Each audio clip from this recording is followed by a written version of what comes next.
Everton and Manchester United have just drawn 2-2 in what I'm sure was a very entertaining game for the neutral. And really it was a tale of two halves. I loved Everton's first half performance. I thought we were great. The energy, the intensity, putting so much pressure on Manchester United, and it paid off from the first minute until the 51st. Dorgu was the one positive for Manchester United in the first half on that left-hand side. But in the 19th minute, Beto puts us 1-0 up, and it's a really good finish, straight back into the ground. And United had 3 to 4 chances to clear it and didn't. And of course it went to VAR, it was checked for 3 to 4 minutes, and from each place they stopped it, Beto was onside and the goal was given.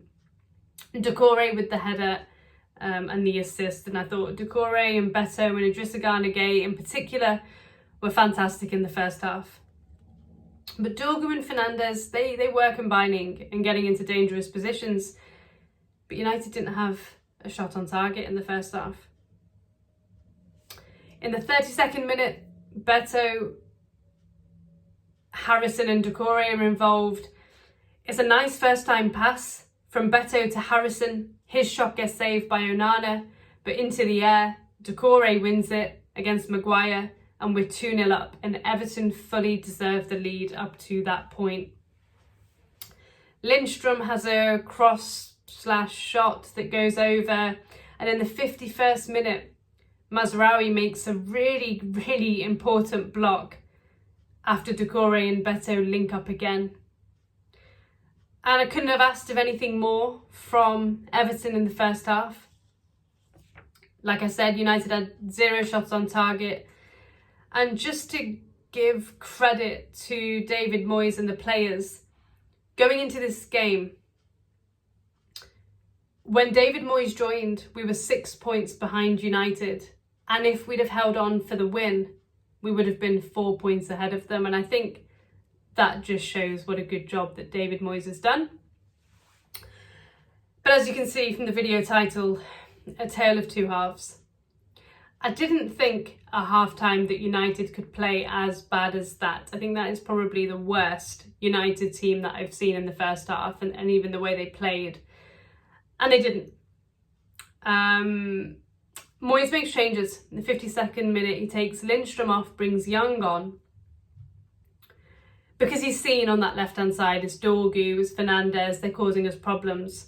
And it takes 10-11 minutes for us to have our first attack of the second half for Everton. We don't come out with the same energy, the same intensity. And it's asking a lot of them to do that for 90 minutes. And then Amorim makes the change, for me, that changes it for United. He takes Casemiro off and he brings Garnacho on, and he pushes Fernandes 10-15 yards back. And from there, Fernandes runs the rest of the game, unfortunately for us.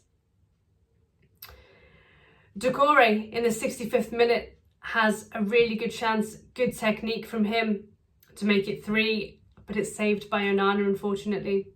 It's a save that I'd expect Onana to make, but I thought Doucouré's technique was really good too, and it's just such a shame that we couldn't get the third, because 7 minutes later, Fernandes converts a free kick after Doucouré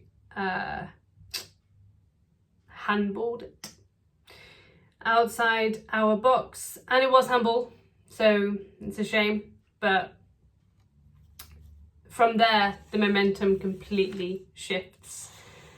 United were the better team in the second half, and for the next 20 minutes, we are just under pressure. And unfortunately for us, 6 minutes later, Ugarte makes it 2-2. Great finish from him on the volley, left foot.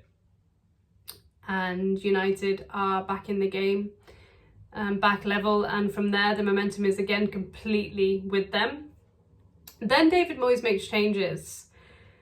He takes Doucouré off and Garner off and brings Iroegbunam and Alcaraz on. And I do feel that if it were Sean Dyche making those changes at the time that he did, he would have gotten criticism.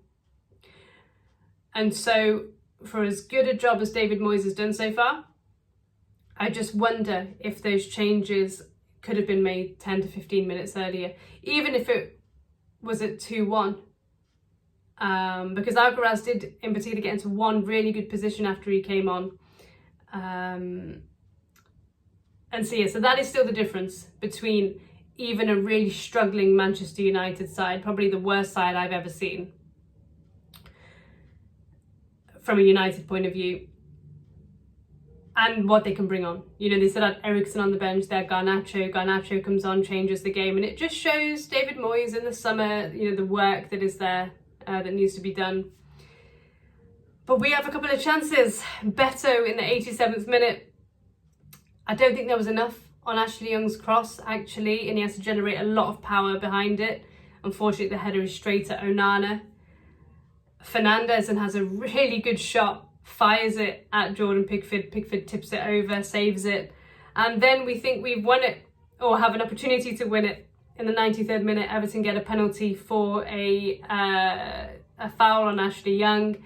But it goes to VAR and there is no penalty. It gets overturned. And I think, okay, with my Everton glasses on, I'm annoyed that we didn't get the penalty. There's a clear tug on Ashley Young. He gets put into this De Ligt Maguire sandwich and brought down.